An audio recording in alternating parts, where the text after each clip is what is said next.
It's not possible. I didn't say it would be easy, Neo.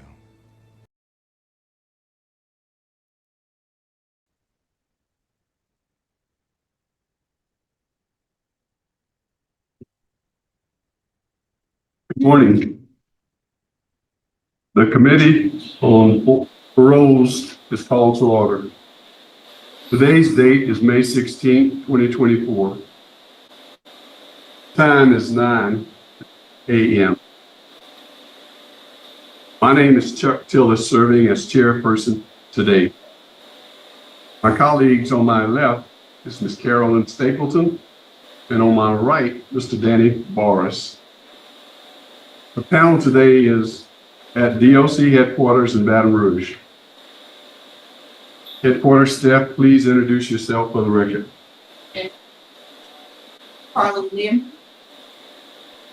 Today, our remote location is the Department of Public Safety and Corrections. Would the staff at the facilities please introduce yourselves for the record? Yes, sir. Lieutenant Danielle. Thank you.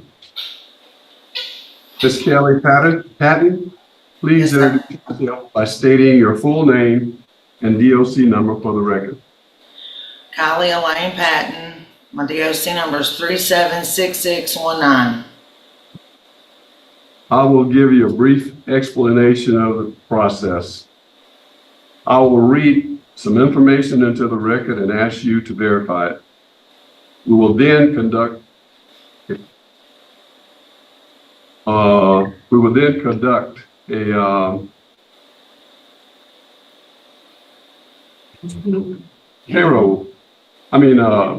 parole interview. I'm sorry.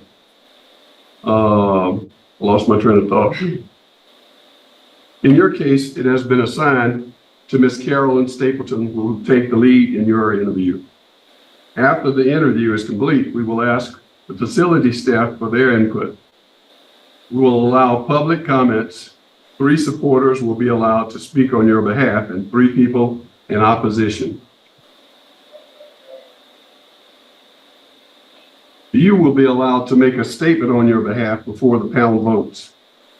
So let's begin. Today we have for parole consideration, Ms. Kelly Patton, DOC number 376619, was convicted for distribution of methamphetamine on July 22nd, 2021, and was sentenced to serve 8 years consecutively in Caddo Parish. Your parole eligibility date is August 3rd, 2024.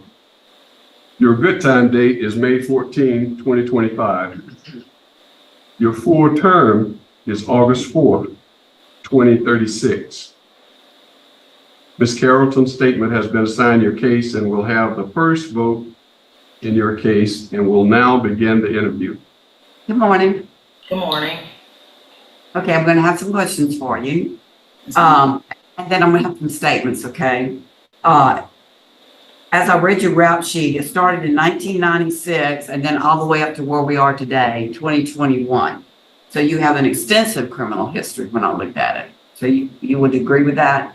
Yes, ma'am. From 96 to 2015, I noticed that a lot of that was forgery and worthless checks. And so who were your victims on that? The first forgery was my grandmother. It was a $9 check. And the second was a sister-in-law of mine. Did you give financial restitution? Yes, ma'am. Okay. And so you got charged for that. So your grandmother turned you in for that, or the bank did? No, my grandmother, if I can elaborate just a little bit about it. Sure. So actually, there were 2 other people who did the charge. I had written a check on my grandmother at the store, and my grandmother we didn't know anything about the law, so she didn't realize it's a felony. At the time I was 18. And the DA's office wouldn't let her drop the charges on just me. Uh-huh. So she didn't realize that it was gonna turn into, me having a felony and all that kind of stuff. That's what happened with that. So let me ask you something. You just said, oh, just you. Was there several people that wrote? Yes, ma'am. It was Friends of yours or something? my ex-husband's sister actually stole my grandmother's checkbook. The check I had written, I told my grandmother about, so she called me to the courthouse and told me to point out the check, and that's when at that point I realized that my sister-in-law had stolen the whole 2 checkbooks. Okay. So I thought you said that the sister-in-law, you had a sister-in-law that you wrote a work. Yes, ma'am. That was my third husband's sister. Oh, okay. Yes, ma'am. So so what I'm hearing is, which is common, with stuff like this, it was family members that were your victims on this. Yes, ma'am. Okay. And you said that you made restitution. Yes, ma'am. What prompted you to do that? Because a lot of people have a moral compass that prevents them from doing things like that. So where was yours? Okay, with my grandmother, I wrote a check at the little store down from her house for me and my son some food. It was, like I said, $9.19. The deal with the sister-in-law, okay, I know this is going to sound crazy, but when I went to court, she had given me the checks and they were signed, and when I gave them at Walmart, because it slipped through a machine, Yes. they never really had me writing a check. Mhm. But I took their plea bargain so I could go ahead and do my time and get it over with. Oh. Yes, So there ma'am. drugs didn't prompt you to do this at that No, time? ma'am. No, ma'am. I wasn't even on drugs at either time. I had never done drugs at that point in my life. Okay, all right. Yeah. Now, let me ask you something. So let's fast forward to 2015. Yes, I ma'am. saw that you had a DWI. Tell me about Yes, that ma'am. one. I'd had surgery on my foot. I had taken a pill I'd never taken. That was my own pill. Uh-huh. My Elavil. I had never had that prescribed before, but the doctor had given it to me in place of another pill that I was on because I couldn't take that pill while I was under this certain medication for the pain. And my boyfriend at the time and I were arguing, and I left in the vehicle, and so I got a DWI. Were you speeding? What caused the law enforcement? Yes, ma'am. I was blacked out, and I woke up in jail. Yes, ma'am. Blacked out in the middle of the road, on the side of the road? What? I blacked out, and I woke up, and they had put me in the back of the cop car, and I was trying to leave. I was discombobulated. I didn't even know where I was because I had never taken the pill before. Okay, so from 2017 to 2019, what happened? Because you had some more aggravated obstruction of highway. What was going on with that? I caught that in 2015 with the DWI. But you had some more. 2017, 2019, you had some charges. I got revoked, my probation revoked. Oh, you were on probation? Yes, ma'am. What caused it to be revoked? What did you do? I did not report to my probation officer. Okay. So still, no drugs, no heavy drugs, or what? Not Other at than that time. the wind pill caused you to black out? Yes, ma'am. I only had taken. Yes, ma'am. I had been drinking earlier that night, and then I took the pill because I was ready to go to bed, and because we were arguing, and then I left in the vehicle. Okay. All right. So then let's fast forward to where we are today. Yes, ma'am. 21, possession with intent to distribute, and that was a methamphetamine, correct? No. How did you progress? In 2008, I was diagnosed. I'm trying to hold my composure. I was diagnosed with renal kidney failure. Okay. I did have 2 jobs at the time. I was put in ICU. I came out on dialysis. My kidneys did start working again. I was drawing a disability check, and I was going to the doctor every month. and I was Yes. taking pills. I don't take prescription drugs. Like, really, I don't. And so I had people who wanted to buy them. That's how it started with the selling of narcotics. And then people would trade me things and for like other drugs. And so I started realizing that that was easier for me to sell the drugs than to try to go and face an employer that was going to reject me anyway for my criminal past and my history. And I know that was wrong now, but at the time the money was easy. I didn't have to depend on my family or anybody else to take care of me. And at that time I felt like that was the way to go. And I did that until I got caught. And I do know it was wrong. I knew it was wrong then. I just was out of control. And I regret every second of it, but that's how it happened. So you were buying and selling it. How about using it? Yes, ma'am. I was using it. Let me ask you something. So part of that question with the DWI, where you blacked out, and aggravated obstruction of highway, and then possession with intent to distribute. At any point did you consider the long-term consequences for victims who may receive these drugs, especially now that we're dealing with fentanyl? Did that cross your mind? No, ma'am. And fentanyl, you know, at that day, fentanyl was not even now. Yeah. Now, I'm scared to death of any kind of drug. I'm scared to death for my people that I still know that are in addiction, you know, for drugs. I regret so bad. I know I could have harmed myself or others. Right. And I would never want anybody to sell my children or my grandchild drugs. You know, I really... That's okay. Listen, we're here to hear what you have to say. So it's okay. You can cry if you need to. I'm sorry. That's okay. Don't apologize. Don't apologize. I wasn't raised the way that I was living. I understand. And that's not ever going to be another part of my life again. Definitely not.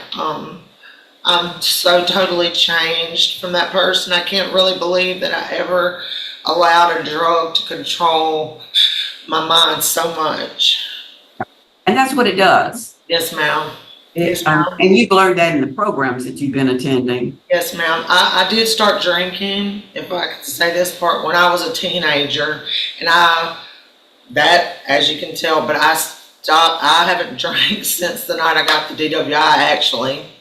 Okay. That was it. And before that night, I hadn't drank in probably 3 or 4 years. It was just, I was at somebody's house and we had been drinking. And then when I got home, like I said, the guy I was with kept trying to pick a fight with me. So I told him I was just going to sleep. Right. And then it had like some kind of crazy effect on me. And I decided I'd just walk outside and get my vehicle. But as far as the drugs, that's when my life went downhill. Yeah. And look, and what you said about you not being raised that way, Yes, ma'am. we have millions of parents right now that they look back on their child's childhood and they can't understand how it happened, but it happens in the best of families. Yes, ma'am.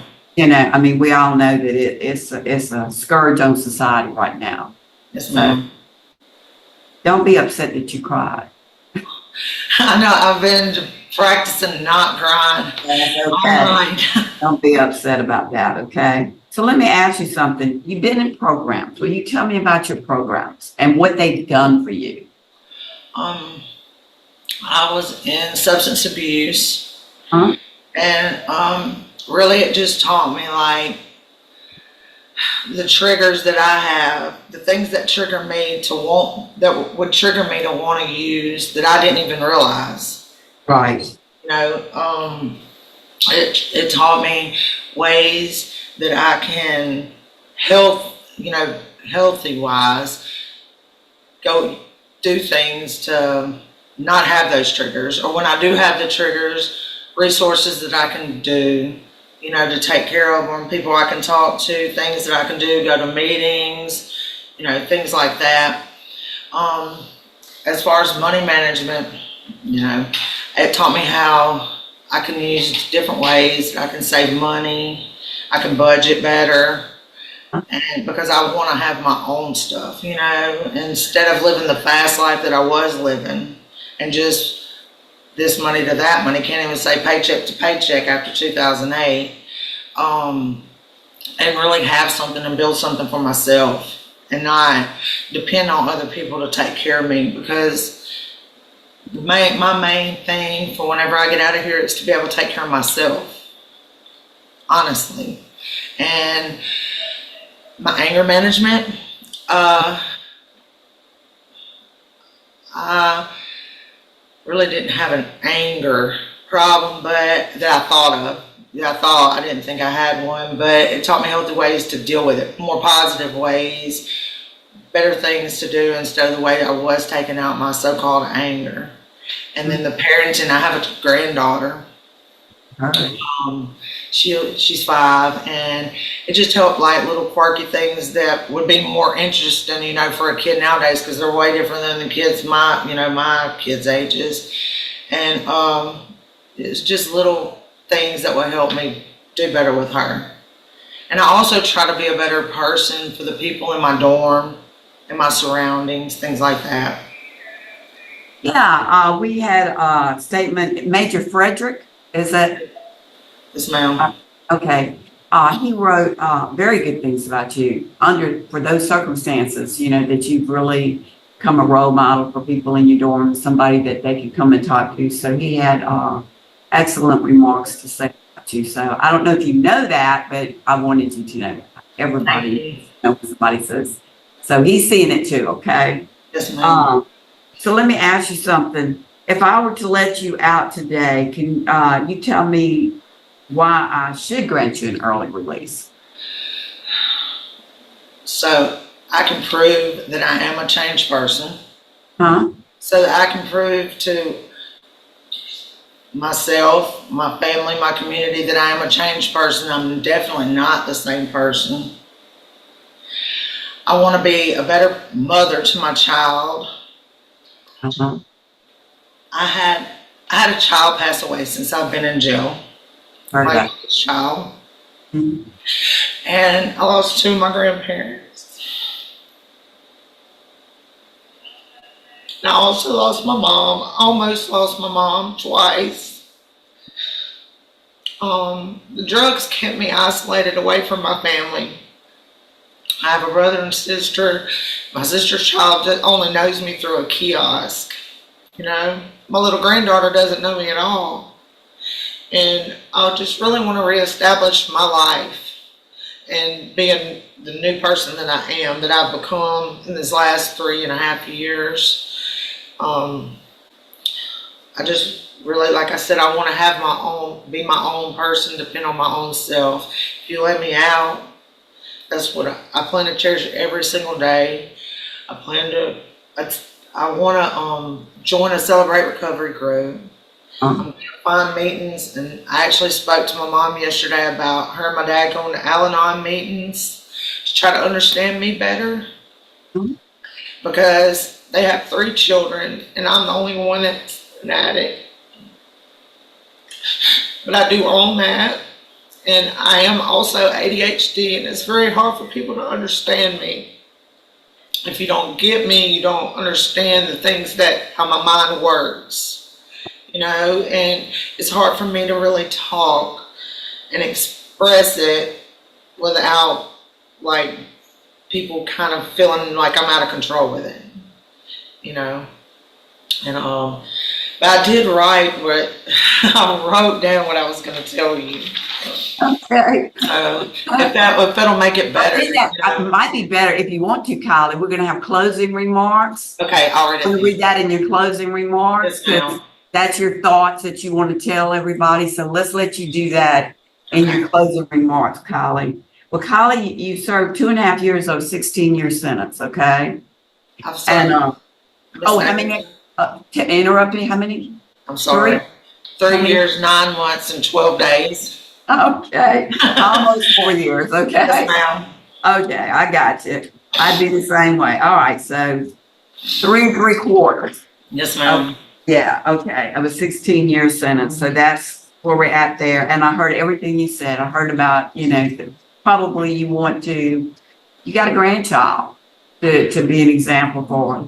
But of course, if you were to get out and whenever you do, and you will, you're gonna have to weigh the problems that brought you here with, I lost my grandparents, I lost my son, but I have a grandchild and you have another son. Yes, And ma'am. so one can be an excuse and one can be a reason to Right. do better. And you've learned that, I'm sure, in your programs. And so I just wanted to mention that you have a balancing scale in life. Yes, ma'am. Whichever way you choose it to be. So I finished my questions at this time. I'd like to apologize. I overlooked the staff facility. If there's some there, I'd like for them to introduce themselves for the record. Good morning. I'm Lieutenant Danielle Trishell, and I also am the lieutenant over the dorm that Kylie resides in. Thank you so much. Next person will be Mr. Forrest. Well, I'm looking on your rap sheet and you have 2 pending charges and a warrant. And I want to know what is the status of those things. You got a Washita Parish charge, docket number 18 CR 5328, produce, manufacture of Schedule II drugs. And it shows that one is pending. And you have a 20 docket number 2900, possession of drug paraphernalia, possession of marijuana, and a safety belt violation as still pending. Are those charges still pending, or you have dealt with them? No, sir. On my rap sheet, I have no detainers. And as far as I know, no other parish wants me. That's the first I You think actually. those charges are taken care of? Yes, sir. Have you been to court on? Sir, Have you been to court, or you think that just got dismissed? What do you think happened to that? I think they got dismissed. The one that you said about the manufacturing, I sat in jail for 9.5 months. They kept putting off the court dates, and I've been in jail almost 4 years now, and nothing's ever came about it, and they know I'm in jail. Probably just hanging around. Yes, sir, because I've actually been pulled. They tried to pull me for work release, and I chose to refuse it because I was trying to complete my classes so I could try to make parole. And your FBI rap sheet has a warrant for you out of Wellington, Utah from 2006. And I can't tell if it's been handled or not. It's on your rap sheet. Yes, sir. It was, In 2006, it was an intoxication charge. Huh? yes, sir. It was handled. And what happened? What did you have to do for that? When I went to jail. I bonded out of jail. The magistrate told me as long as I did not come back to Utah, I didn't ever have to worry about that. So this period right here, you've been in jail for the 3 years, 9 months. It's the longest period Yes, of time sir. you've been in jail. Yes, sir.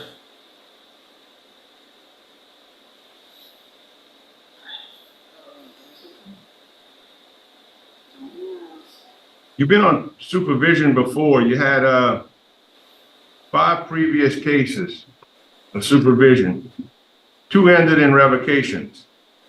What do you think is going to be different this time if we grant parole to you? Can you tell us? You didn't do too good. 2 revocations out Yes, of that. sir. What's going to be different this time? I'm going to report. That was why I got revoked. Going to report this time. Yes, I'm definitely, and I know that I have a problem. At that time, I was still in my addiction as well. All right, that's all the questions I have. I'd like to ask one question. How far did you go in school? I finished 12th grade. Sorry. Okay. And you've taken a lot of classes since you've been in. Yes, sir. Thank you so much. At this time, we will hear from Miss Alice Patton, your mother. Can you hear? Yes, sir. I am. You may proceed. Yes, I am Kylie's mother. Um, I do believe that Kylie, this time, she really has changed. Um, all the other times before, we've done everything we could to help her, and it was like she said earlier, she didn't want the help. She wanted to do it her way or no way. And seems that the more that we tried to do, yeah, I felt like she was just, not wanting to let us help her in any kind of way, shape, or form. And she was just so out of control. And so therefore, it just came to the point that I just had to just give it over. I just, my thing was is that, Lord, you made her, you know how she is, and you're going to have to be the one to do it because we've done all that we know to do.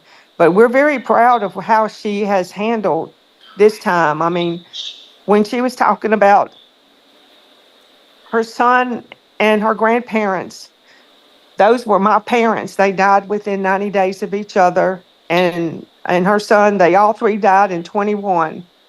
And so we had a very hard year. And we've only seen Kylie one time, and that was the day of the funeral. And I see her on whenever I call and video her, but as far as being able to, actually be with her, none of us have. And we are praying and believing that she's going to be able to get out and she's going to be on the road, she's on the road to recovery, and that she will continue to do what she needs to do in order to keep her life going the way that it needs to go and to be responsible for what she's done. Um, and we're glad that she's doing that also. Um, she is going to come and live with my husband and me, her dad, and myself. We live here in Red River Parish. Um, and my husband is a minister. I'm a retired state employee. So I mean, we're not hard to find at all. And that's another thing is that, she knows that, we're going to do what we can to help her thrive, but she knows that she's going to have to do her end of the bargain to have that happen also. And she's got, I understand that Kylie's got some relationships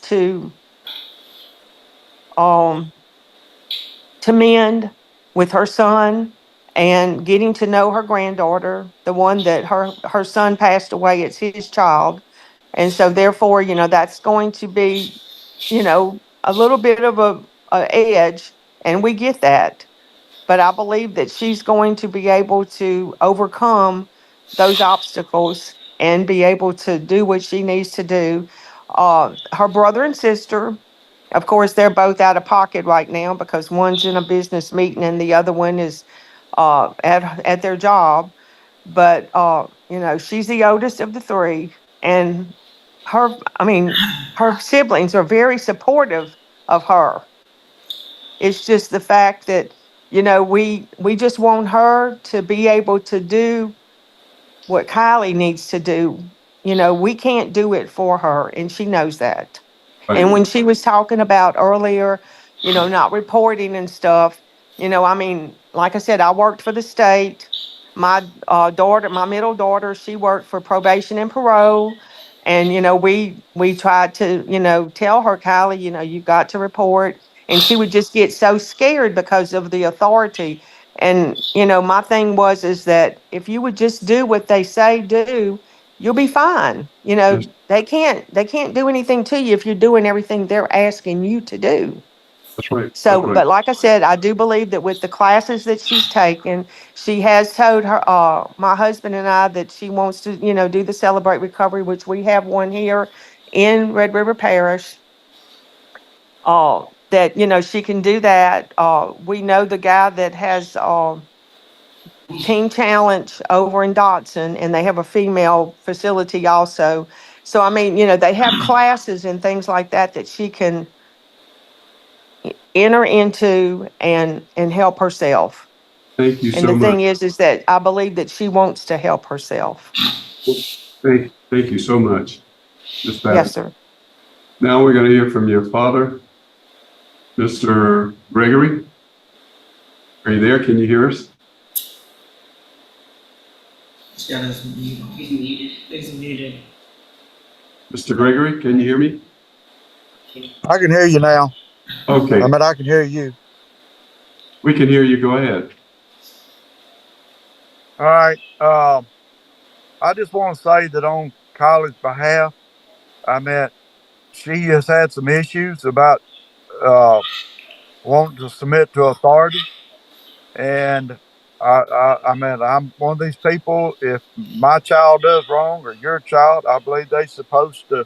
I believe they should be held accountable for their sin, for what they do. And I feel like Kylie has served her time. I think she has learned the error of her way, and I think she's got something to live for. I think she's had a lot of things that's went against her, and but I think that pain will cause you to do things that you will try to do to cover up those pains, and until you learn how to deal with those things and do rejections and stuff that you've been rejected from, or all those kind of things, it affects your life. And that was the path that she chose to cover it up. But I believe that she's been, for lack of a better way, I think of saying, I feel like the time she spent in jail, I feel like she's been broken and realizes she's got something to live for. She's got a granddaughter that she's never seen. She like my wife, and she said she's lost her son.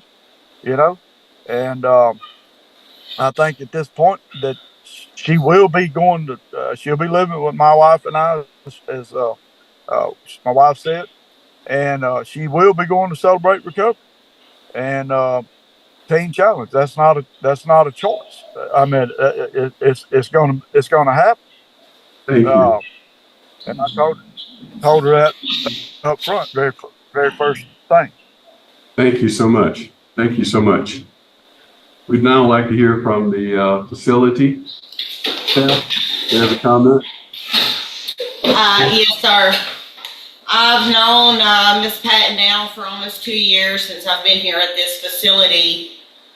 As a person who grew up in a family of addicts, I've seen it my entire life. I worked for a drug treatment facility as the clinical office coordinator for approximately 5 years. I've spent a lot of time talking to Kylie, observing Kylie, and she'll be the first to tell you if she does something wrong or if she makes a mistake. She doesn't have a problem with being truthful, no matter what the consequence is going to be to whatever it is that she's telling me. And she's pretty transparent. I know that it's been really difficult for her. The family dynamics aspect of it has been really difficult for her. And I believe that Kylie has the tools now to be successful in society. I believe that she can finally look in the mirror and see the error of her ways.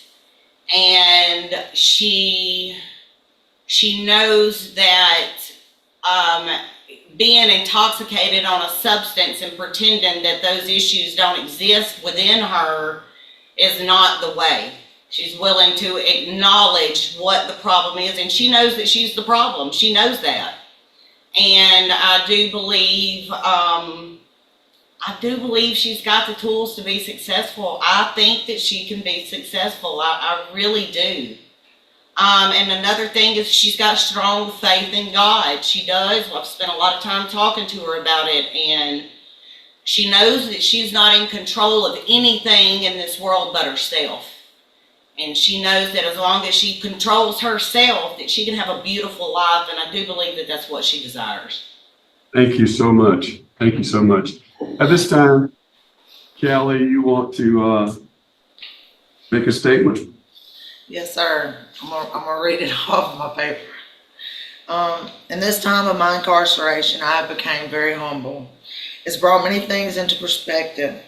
Difficult, life-altering, hard lessons learned from great loss has made an impact on my life that has changed me permanently. If I'm granted parole, I will cherish every day and find an acceptable job. I plan to continue my journey, abiding the law, and regaining relationships with my child, grandchild, as with the rest of my family.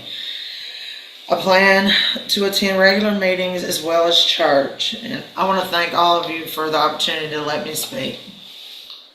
Thank you so much. Is the board ready to vote? Ms. Stapleton? Holly and your parents, I appreciate everything you said. And I understand everything that you said. I don't think there's few parents in America today that doesn't understand what it's like to have a child that is struggling with drugs. And terrible things have happened. Now, this last arrest, possession with intent to distribute meth. Meth, cocaine, heroin, that's probably the worst type of drug there is. And so it was an undercover sting that caught you, but it wasn't no doubt that that's what was happening. And I find that very serious. You've served, like you said, almost 4 years of a 12-year sentence for that. And so that's good. But what I'd like to see is, like, you've had these programs and you're a mentor and you're helping the people in your dorm. I think that as some more time progresses, you'll be better and better at that. And I think you'll be more successful for a lifetime recovery, which is what your family wants to see. And of course, we want to see too. If you get out, right now, like I said, you can weigh an excuse, the death, versus the reason, your granddaughter. And so working through all of that, and I appreciate everything you said. But today, because of your extensive criminal history that goes back so far, and then this last arrest, which is so very, very serious, I'm going to vote to deny, but not to discourage you, to hope that it encourages you to continue on the path you're at, so that when you do make parole, it will be successful. So that's my vote today for that reason. Wishing you well. Thank you. Mr. Morris? 100% agree with Ms. Stapleton. You actually might feel like you got a long sentence with 16 years, but we have third habitual, get multi-bill, and got life coming around here.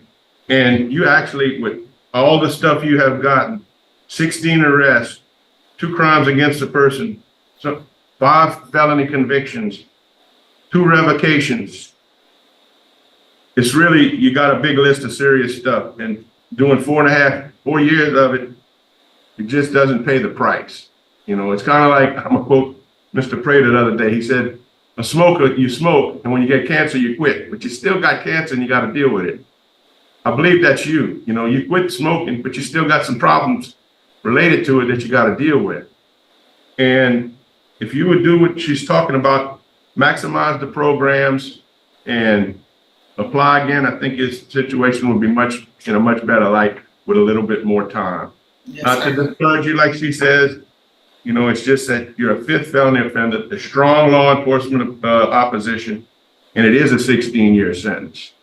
So my vote today would be to deny it and recommend that you continue with your programs and do exactly what you're doing. And good luck to you. Okay, thank you. Kelly, you're doing good. You're really doing good. I'm impressed with the way The staff there talks about you and what you're doing in the DOM. And I concur with my colleagues, and we're going to have to deny at this time. So the meeting is adjourned. Thank you.